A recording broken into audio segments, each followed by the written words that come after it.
할렐루야, 주님의 이름으로 여러분의 가정을 축복합니다.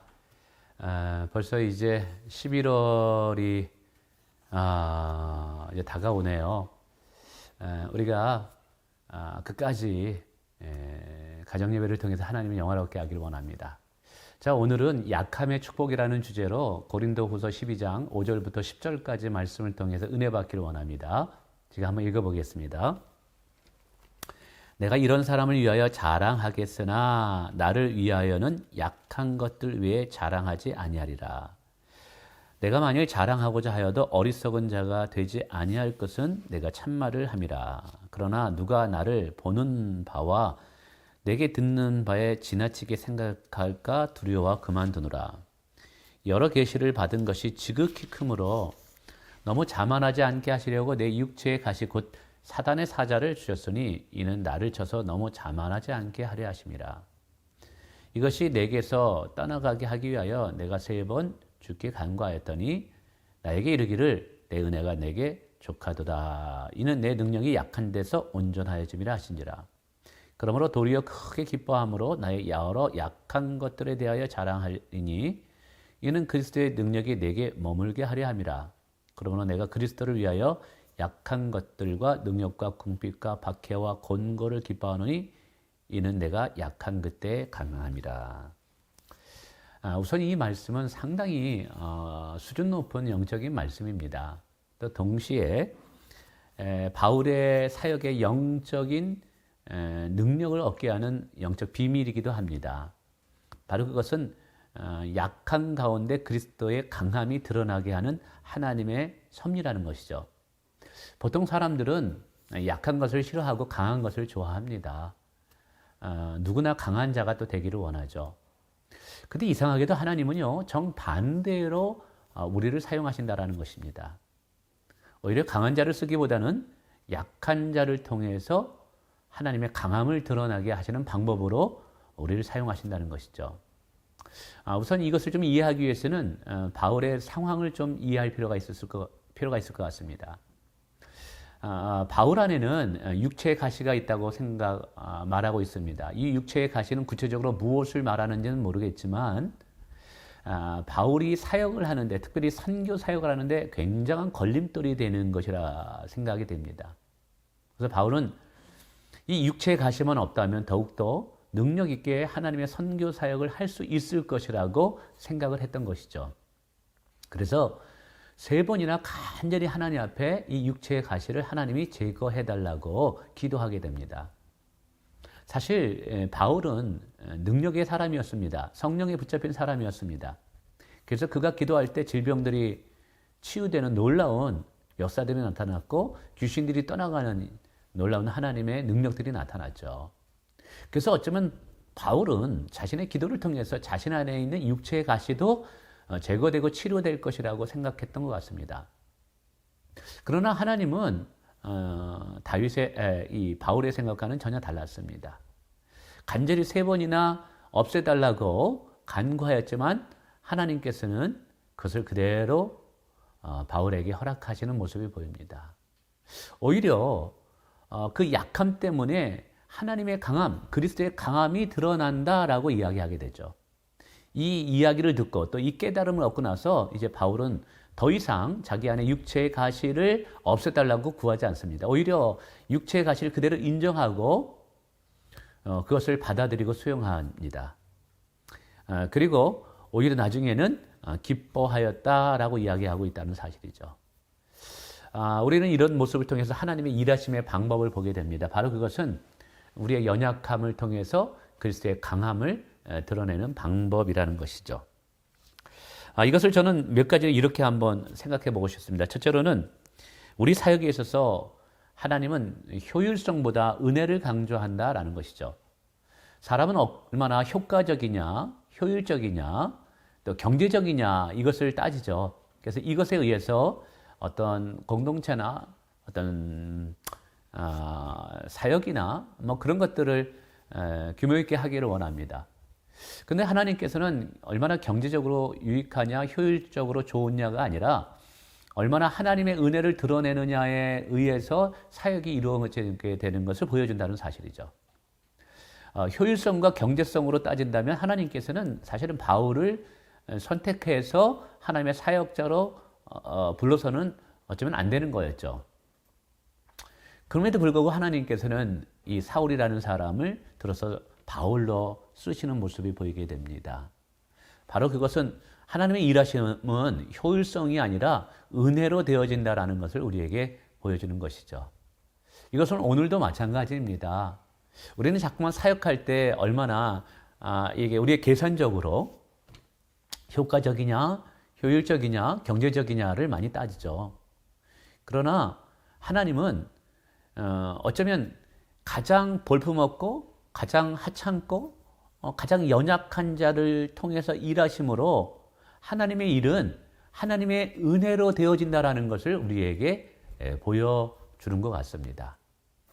그러므로 오늘 우리가 정말 사역할 함에 있어서 또 우리가 그리스도 앞에 살아가면서 정말 중요한 것은 하나님의 은혜 안에 머물고 그 은혜를 붙잡는 것인 줄을 믿습니다.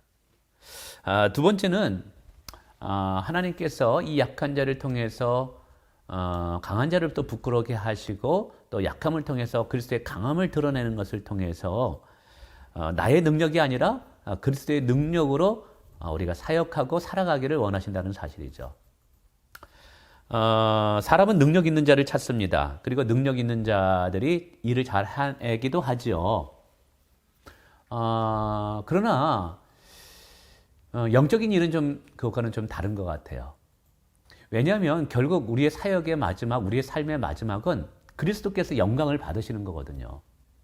근데 능력이 뛰어나고 아주 탁월하고 뛰어난 사람들이 어떤 일을 하게 되고 사역을 하게 될 때 좋은 결과를 맺을 수 있습니다. 그러나 그렇게 될 때 많은 사람들은 그리스도를 바라보지 않습니다. 그 사람의 뛰어남과 탁월함을 칭찬하고 부러워할 것입니다. 그렇게 되면 하나님께서 영광을 받으시지 못하는 것이죠. 그래서 하나님께서는 오히려 뛰어나고 탁월하고 인간적으로 보면 준비가 다 되어 있는 자들을 사용하기보다는 부족하고 연약하지만 철저히 하나님을 의지하는 자들을 사용하기를 기뻐하는 모습이 보여집니다. 그렇다고 해서 이것이 오늘 우리의 삶에서 하루하루 우리의 능력과 실력을 쌓기 위해서 최선을 다하지 않아도 된다는 말은 아닙니다. 바로 어쩌면 이것은 그리스도의 능력을 나타내기 위해서 약점이 많은 나 같은 자, 우리 같은 자도 사용할 수 있다라는 것을 우리가 먼저 받아들이라라는 사실이죠.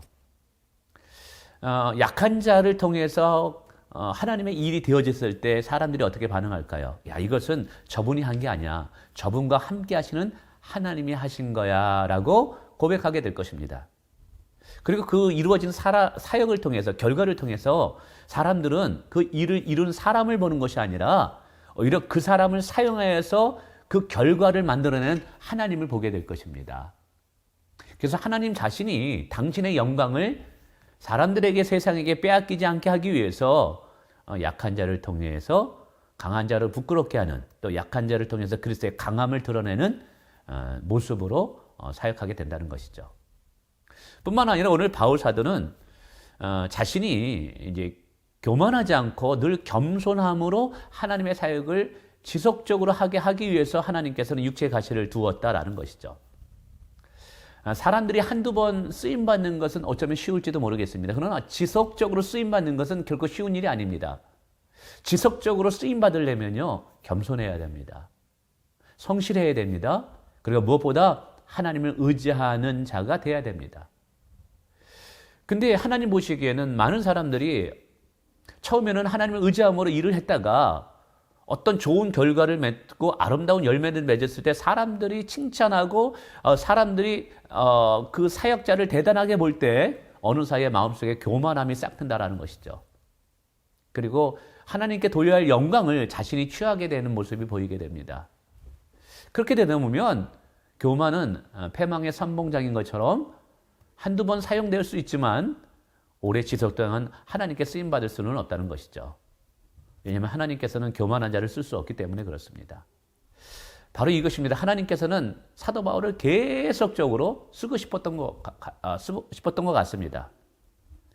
그런데 그가 계속적으로 하나님께 쓰임받는 방법은 자신 안에 육체의 가시가 있다는 걸 깨닫고 철저히 그 육체의 가시 때문에 오히려 더 기도하고 육체의 가시 때문에 더 하나님을 의지할 수밖에 없게 만들어 놓은 것이죠. 지금 하나님께서 우리를 이렇게 쓰시고자 할 때 때로는 우리가 완벽하기 때문에 우리가 하나님의 쓰임 받는 것은 아니죠. 사람마다 다 약점이 있습니다. 기질적인 약점이 있고 어떤 사람은 경제적 약점이 있고 어떤 사람은 건강의 약점이 있습니다. 그럼에도 불구하고 하나님께서는 그들을 통해서 하나님의 일을 하심으로 그 모든 일들이 하나님이 하셨다라는 것을 드러내 보이게 한다라는 사실이죠. 그리고 그 일을 하는 사람들은 계속해서 겸손함으로 하나님을 의지함으로 계속 쓰임받는 자가 된다는 사실입니다. 결국 하나님께서 바울에게 그 가시, 그의 약함을 그대로 허용하신 이유는 하나님의 일은 하나님의 은혜로 되어지고 하나님의 은혜됨을 이렇게 드러내게 하기 위함이고 동시에 사람이 영광을 받는 것이 아니라 하나님이 영광을 받으시고 또 사람으로 하여금 겸손하게 함으로 계속적으로 쓰임받는 축복의 사람으로 그 자리에 사역하게 하기 위함이 아닌가 생각되어집니다. 자, 이것을 우리가 온전히 깨닫게 될 때 우리의 삶이 어떻게 나타나야 될까요? 어떻게 반응하게 될까요? 이것은 바울을 통해서 보면 알게 됩니다. 일단 바울은 자기의 약함을 이것을 깨닫고 부끄러워하지 않습니다. 그냥 그 약함을 그대로 수용하고 받아들인다는 사실이죠. 많은 사람들이 자기의 약점을 가리려고 합니다. 또 그것이 스트레스가 되기도 하고 컴플렉스가 되기도 합니다. 그러나 하나님께서 약한 자를 들어서 강한 자를 부끄럽게 하시고 약한 자를 통해서 그리스도의 강함을 드러내는 이 영적인 원리를 알게 된다면 우리는 더 이상 우리의 약함 때문에 스트레스를 받을 필요가 없다는 것이죠. 우리의 약함을 부끄러워할 필요는 없다는 것입니다. 두 번째는 약해도 쓰임받을 수 있다는 소망을 갖게 된다는 사실이죠. 사람들은 능력 있는 자를 찾고 힘 있는 자를 찾습니다. 실력이 뛰어난 자를 찾습니다. 그러나 하나님이 찾으시는 사람은 여호와 하나님을 의지하는 자들을 찾는다는 사실이죠. 누가 하나님을 절실히 의지할 수 있을까요? 자신 안에 부족함을 깨닫는 자, 자신의 약함을 인정하는 자가 하나님을 의지할 수밖에 없습니다. 그래서 이 약한 자도 사용하시는 하나님의 모습을 통해서 우리 또한 소망을 가지게 됩니다. 나도 약해, 나도 부족해. 그러나 하나님은 그 약한 자를 통해서 일하시는 것을 보니까 나 같은 자도 하나님의 쓰임받을 수 있겠다라는 소망을 갖게 되는 것입니다. 그래서 나의 연약함이 어떤 비교의식 때문에 남과 비교하면서 낮은 자존감이나 열등감을 가질 필요가 없다는 것이죠. 오히려 이 영적인 원리를 깨달으면 이 바울과 같이 나의 약함이 기쁨이 될 수 있습니다. 왜냐하면 그것으로 인해서 하나님을 의지함으로 하나님께 더 쓰임받을 수 있는 기회가 우리에게 주어지기 때문에 그렇습니다. 자, 오늘 약함의 축복에 대해서 살펴보았습니다. 어느 누구나 사실은 약점이 있습니다. 그러나 그 약함 때문에 우리가 그리스도를 더 가까이 하게 되고 그리스도를 의지하게 되고 또 그것을 통해서 그리스도는 우리의 약함을 통해서 우리 예수 그리스도의 강함을 드러나게 하실 줄을 믿습니다. 이와 같은 은혜와 축복들이 특별히 이 깨달음이 우리 가운데 있기를 축원을 드립니다. 감사합니다.